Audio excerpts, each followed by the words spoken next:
Αυτό είναι το πακέτο. Αυτό. Ασφαλές, έτσι. Εντελώς. Είμαστε οι μόνοι που το έχουμε στην Ελλάδα. Μόνο. Δηλαδή μπορούμε να προχωρήσουμε με μετρήσεις. Άμεσα.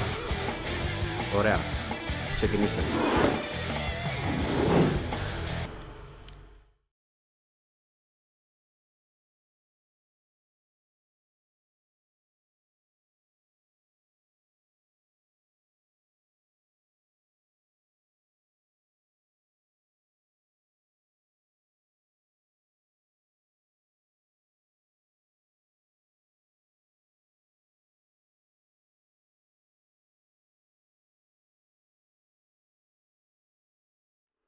Λοιπόν, όπως βλέπετε, το σύστημά μας είναι έτοιμο. Ας πάμε να δούμε τι κάνει στην πράξη. Ας δούμε όμως την έχει αναγνωρίσει την κάρτα. Θα ανοίξω εδώ την τελευταία έκδοση του GPU-Z. Όπως βλέπετε, Asus Aris την αναγνωρίζει. Μας δείχνει εδώ συχνότητες πυρήνα και μνήμης. 750 MHz για τον πυρήνα, αντίστοιχα και για τους shaders. 1200 η μνήμη. Βέβαια, αυτά τα στοιχεία είναι αναπυρήνα. Δεν δείχνει και τους δύο πυρήνες εδώ. Βέβαια φαίνεται εδώ κάτω ότι υπάρχουν ενεργοποιημένες και οι δύο GPUs.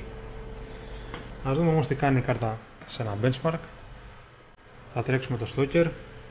Ανάλυση 1920x1080. Ενεργοποιημένο το multi-sampling και το tessellation. Να βάλουμε και λίγο anisotropic filtering από το driver της κάρτας. Στα 16. Okay.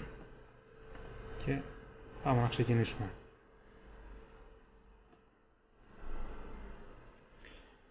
Μέχρι να τρέξει το benchmark μας όμως, ας δούμε λίγο και την εντυπωσιακή συσκευασία με την οποία έρχεται η κάρτα. Εδώ είναι το βαλιτσάκι. Συνδυασμό, όχι ό,τι και ό,τι. Κρύβει περιουσία μέσα. Και ας δούμε τα περιεχόμενα. Σηματάκι Republic of Gamers, Republic of Gamers mouse, μια χαρά, laser, αντάπτορας από HDMI σε DVI, καλώδια τροφοδοσίας από 8 πίνα σε 6 πίνα. Όπως βλέπετε η κάρτα χρειάζεται 2 τροφοδοσίες, 2 8 και ένα 6. Οπότε σε περίπτωση που δεν έχετε τα καλώδια, το Crossfire Bridge,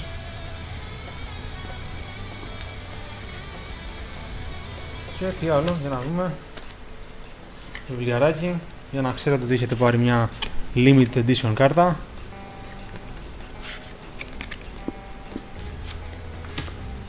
Οδηγίες για να αλλάξετε το συνδυασμό της βαλίτσας σας. Οδηγίες για το mouse.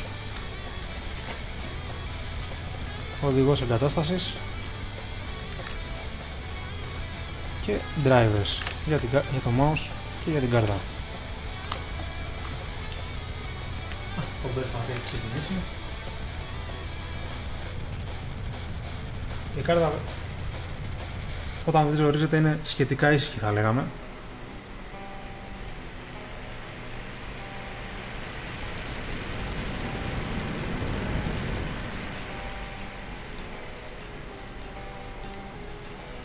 Περιμένουμε, αρχίζει σιγά σιγά να ανεβάζει στροφές. Περιμένουμε βέβαια να δούμε πολύ εντυπωσιακά νούμερα από την κάρτα.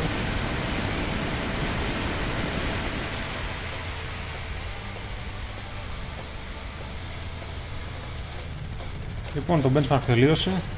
Όπως βλέπουμε, έχουμε από 55 έως 70 average frame rates και ποτέ κάτω από 30 στο minimum. Νούμερα τα οποία είναι περίπου 60 με 65% υψηλότερα από τη γρηγορότερη 58-70 που έχει περάσει με τα εργαστήρια. Γιατί μάλιστα έκανε και overclock. Ας κλείσουμε όμως το Stoker και να τρέξουμε ένα benchmark που όλοι γνωρίζουμε για να κάνετε και μόνοι σας συγκρίσεις, το οποίο δεν είναι άλλο από το 3D Mark Vantage. Θα το τρέξουμε σε performance, ξανά σε ανάλυση 1920x1080. Δεν θα βάλουμε κάτι άλλο. και περιμένουμε ένα πολύ εντυπωσιακό νούμερο.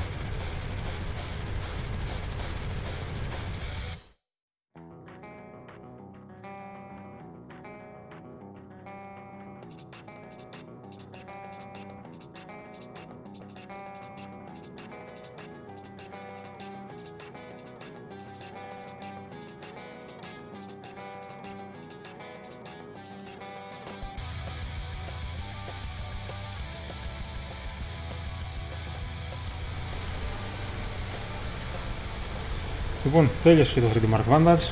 Όπως βλέπουμε το score είναι πάνω από τις 17.000, 17.733. Μακράν ότι μεγαλύτερο έχουμε δει. Ας δούμε όμως τι κάνει και στο overclocking, γιατί είναι κρίμα να πάρει κάποιος αυτή την κάρτα και να την αφήσει έτσι. Άλλωστε είναι μια κάρτα η οποία είναι φτιαγμένη για να σπάει ρεκόρ και όχι για να κάθεται να λειτουργεί σε normal συχνότητες. Λοιπόν, εδώ έχουμε τις normal συχνότητες, enable, για να δούμε λίγο τα όρια της. Εντάξει, για να είμαστε ειλικρινείς, θα έχουμε δει τα όρια της πριν, ξέρουμε μέχρι που φτάνει η κάρτα. Το θέμα είναι να το δείτε κι εσείς.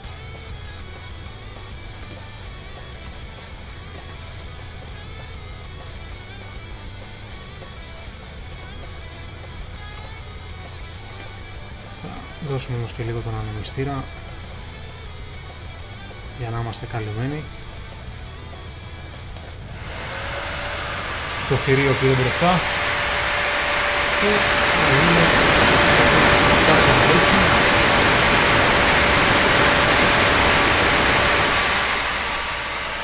Fairmark Multi GPU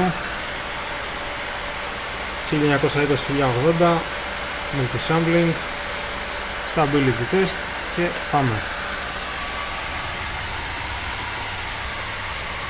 Μια χαρά. Η κάρτα δεν αντιμετωπίζει πρόβλημα.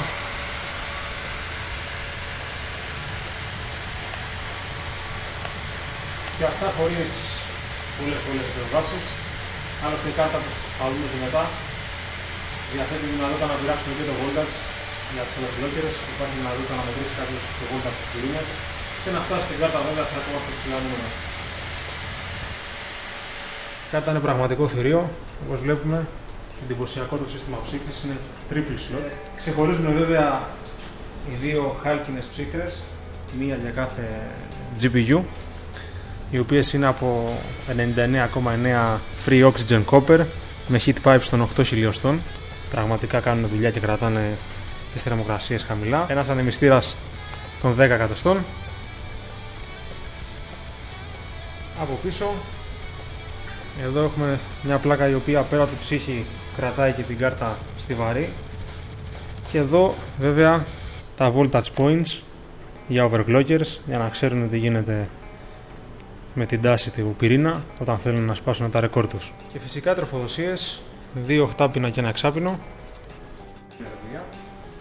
Τώρα όσον αφορά τις θύρες, έχει τα τυπικά για AMD κάρτα γραφικών, μία HDMI, μία DVI και μία DisplayPort. Αυτά με την Aris, μια πραγματικά εντυπωσιακή κάρτα. Μέχρι την επόμενη αποκλειστική παρουσίαση, γεια σας από το Μάνα Πεσιλάς.